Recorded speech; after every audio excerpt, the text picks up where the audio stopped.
Hello and welcome.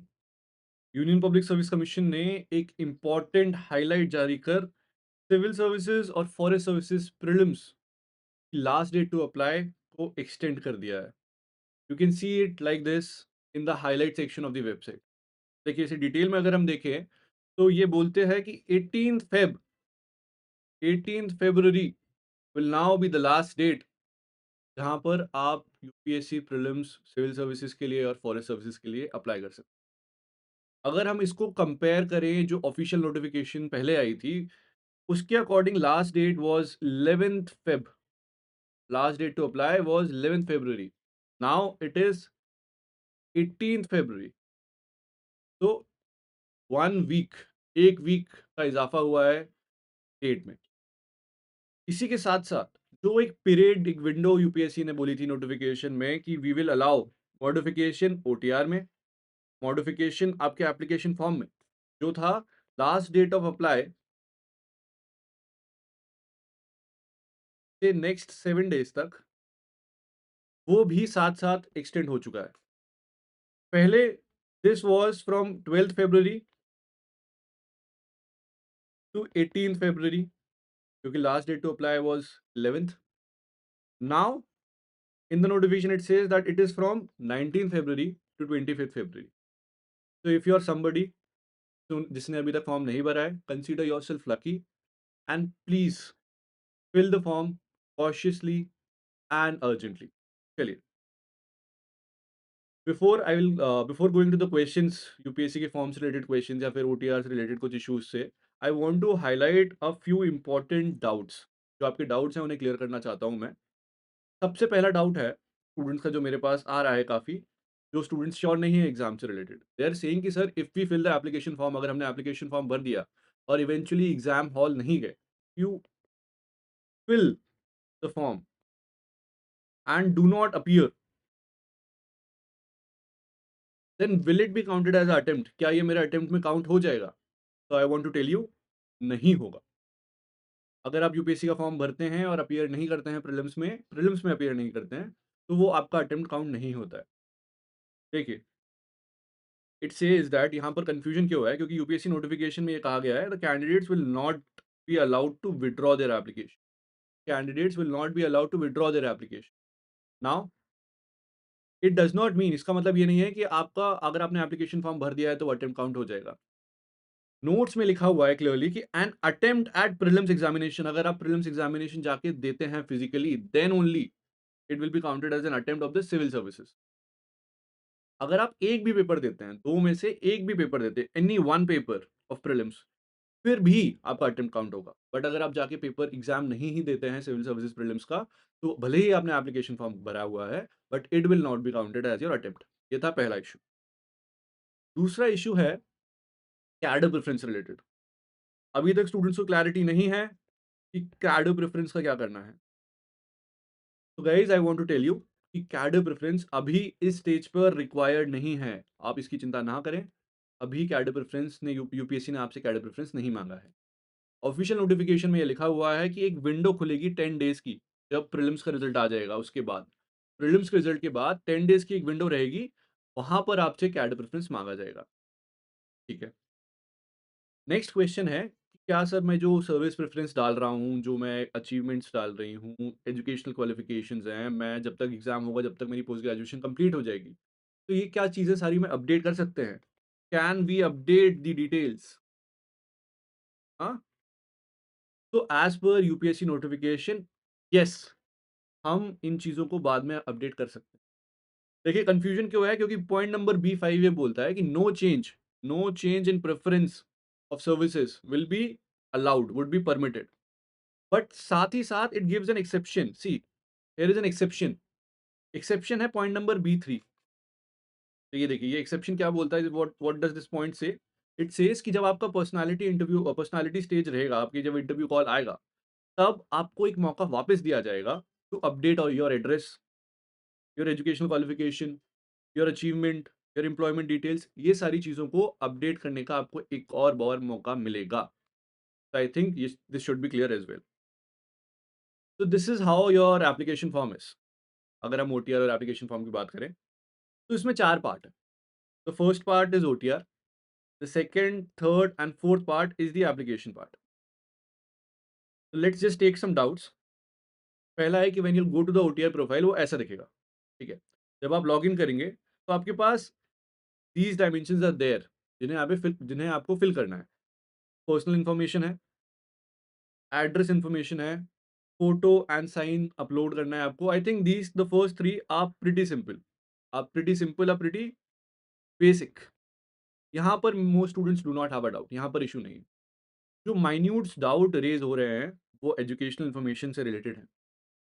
तो educational information में एक पहला डाउट है कि अगर सर मैंने इंटीग्रेटेड कोर्स करा है, मान लीजिए पोस्ट ग्रेजुएशन और अंडर ग्रेजुएशन साथ में करा है, तो क्या मैं ये जो एक सिंगल डिग्री मिली है मुझे पोस्ट ग्रेजुएशन और अंडर ग्रेजुएशन की, क्या मैं इसे अंडर ग्रेजुएशन कोर्स में भरूंगा, क्या मैं पोस्ट ग्रेजुएशन में भरूंगा, या दोनों में भरूंगा? अगर मैं दोनों में भरता हूँ तो डेट ऑफ इशू डिग्री का जो इशू डेट है वो तो दोनों में सेम है, तो ये कोई प्रॉब्लम तो नहीं होगी। UPSC was receiving a lot of phone calls related to this. काफ़ी स्टूडेंट्स ढोलपुर हाउस भी विजिट कर रहे थे टू रिजॉल्व दिस इशू। तो यूपीएससी ने फॉर्म में ये अपडेट दे दिया है। क्या कहती है ये अपडेट? कि जिन्होंने मास्टर्स डिग्री इंटीग्रेटेड वे में करी है, इंटीग्रेटेड मास्टर्स डिग्री, उन्हें सेम चीज़ भरनी है ग्रेजुएशन में भी और हायर क्वालिफिकेशन में भी। ग्रेजुएशन और हायर क्वालिफिकेशन में आपको सेम चीज़ भरनी है, ये चीज़ सॉर्टेड है। Secondly when you go to the document section जहाँ पर आपने डॉक्यूमेंट अपलोड करे हैं, मेनी स्टूडेंट्स को ये इशू है कि वो अपलोड कर देते हैं, उसके बाद ये लिखा आता है नो फाइल चोजन। तो after upload the file is visible here, ठीक है? और यहाँ पर आपको अपलोड करने के बाद एक बार वेरीफाई करना है, आपको कि जो आपने डॉक्यूमेंट अपलोड करा वो ही डॉक्यूमेंट अपलोडेड है, क्या वो क्लियरली विजिबल है। देखिए फर्स्ट पॉइंट में आपको एक 10th की मार्कशीट लगानी है या फिर स्कूल लिविंग सर्टिफिकेट। सेकंड में आपको ग्रेजुएशन लगाना है। देखिए 12th की मार्कशीट सिर्फ एनडीए वालों के लिए मेंशन है यहाँ पर, सिविल सर्विसेज के लिए नहीं है। And third is the photo ID, Aadhaar card, PAN card, passport. These are the details जो अपलोड करनी है आपको डॉक्यूमेंट एक अनरिजर्व कैटेगरी स्टूडेंट। बाकी अगर आप किसी रिजर्व कैटेगरी से हैं तो आपको कुछ और डॉक्यूमेंट्स भी अपलोड करने होंगे। Coming to the next issue जहाँ पर सबसे ज़्यादा इशू आया है स्टूडेंट्स को, विच इज़ यूपीएससी एग्जामिनेशन की इन्फॉर्मेशन। पास जो आपने पहले एग्जाम्स अटेम्प्ट करे हैं उनकी इन्फॉर्मेशन। देखिए इसके लिए यूपीएससी ने काफ़ी क्लैरिफिकेशंस रेज कर भी दी हैं। जैसे पहली क्लैरिफिकेशन है कि जिनके पास रोल नंबर नहीं है पुराने एग्जाम्स के, दो students who do not possess old roll numbers, they can just fill 0 0 0 0 0 0 0 वो डायरेक्टली ये फिल कर सकते हैं, ठीक है? जिनके पास अगर ये रोल नंबर नहीं है, जैसे आप सारी सर्विसेज भरेंगे जो भी आपने अभी तक दी हुई है, तो you will have to fill the roll number also ना। अगर ये रोल नंबर्स नहीं है तो यू कैन जस्ट फिल 0 0 0 0। इसके बाद एक और इश्यू आ रहा है विच इज़ कि स्टूडेंट्स ये पूरा फिल करके, जो जिन स्टूडेंट्स ने शुरुआत में फॉर्म भरा उन्होंने ये पूरी डिटेल्स फिल करी एंड दे मूव्ड ऑन, और यूपीएससी ने भी एक्सेप्ट कर लिया उनका फॉर्म। बट ये बग था एक। बट जब आप इसको स्क्रॉल डाउन करके देखेंगे तो you will find one more section. और ऑल्दो ये मैंडेटरी है बट शुरुआत में बिना इसे भरे भी फॉर्म सबमिट हो रहा था। तो जिन लोगों ने भी शुरुआत में फॉर्म सबमिट करा है, आई सजेस्ट देम कि आप एक बार वापस जाके ये डिटेल्स भर दें। व्हाट इज द एग्जामिनेशन जो आपने भरा है, किस ईयर में भरी थी, and whether you appeared in the exam और not. Appeared in the exam since कि आपने अपीयर करा, फिर वो आपसे पूछेगा कि आपने क्वालिफाई करा, क्या आपने मेंस दिया, क्या आपने इंटरव्यू दिया, क्या आप रिकमेंड हुए, क्या आपने ज्वाइन करा। ये सारी डिटेल्स आपसे पूछी जाएंगी। Please fill this also. इसके बाद एक और इशू है जो कि है सर्विस प्रेफरेंस का। सर्विस नाउ सर्विस प्रेफरेंस में आपको ये याद रखना है कि आपको ऐसे 1 2 3 4 5 इस टाइप से नहीं भरना है, राइट? आपको क्या करना है, आपके अकॉर्डिंग आपको प्रेफरेंस देनी है। For example if IAS is 1 तो आप फर्स्ट सर्विस सबसे पहले आपको आईएएस चाहिए तो आप वहां पर 1 लिखोगे आईएएस में, ठीक है? अगर सेकंड आईएफएस नहीं है, आईपीएस है, तो आप आईएफएस को स्किप करके सेकंड आप लिखेंगे आईपीएस पे। थर्ड अगर आपको आईआरएस चाहिए तो आप बाकी सारी सर्विसेज को स्किप करके लिखेंगे लास्ट में आईआरएस, ठीक है? This is IRS. तो आपको इस अकॉर्डिंग भरना है। एंड मेरा सजेशन यहाँ पर ये है कि आप हर सर्विस को नंबर दें। हर सर्विस को कुछ ना कुछ नंबर दें अपने ऑर्डर में, बिकॉज़ यूपीएससी ने बोला है कि you will not be allotted a service, ठीक है? In case preference is not given for any services, you will not be considered for this service, you will not be considered for this service. तो आपको सारी services को preference डालनी है। भले ही आप बाद में डाल दीजिए, भले ही they are not preferable to you, but out of caution आप भरिए। अदरवाइज़ क्या होगा कि हो सकता है पॉसिबिलिटी कि आपके पीछे जिसकी रैंक आई है, आपके बाद जिसकी रैंक आई है, उससे सर्विस अलॉट हो जाएगी और आपको नहीं होगी। हो सकता है ऐसा, देयर इज़ अ पॉसिबिलिटी। तो आई होप आपका इवेंचुअली फॉर्म ऐसा कुछ दिखेगा जहाँ पर आपका फर्स्ट पार्ट भी ग्रीन है, सेकंड भी ग्रीन है, थर्ड भी ग्रीन है एंड फोर्थ भी ग्रीन, ठीक है? अगर कुछ डाउट फिर भी रह जाता है, कुछ इश्यू आपका स्पेसिफिक फिर भी रिज़ॉल्व नहीं होता है, तो यूपीएससी नोटिफ़िकेशन में ये टेलीफ़ोन नंबर और एक फैसिलिटेशन काउंटर के डिटेल्स हैं। यहाँ पर आप वर्किंग डेज़ में 10 एएम से 5 पीएम तक कनेक्ट कर सकते हैं। Very helpful people, very responsive people, they will help you out.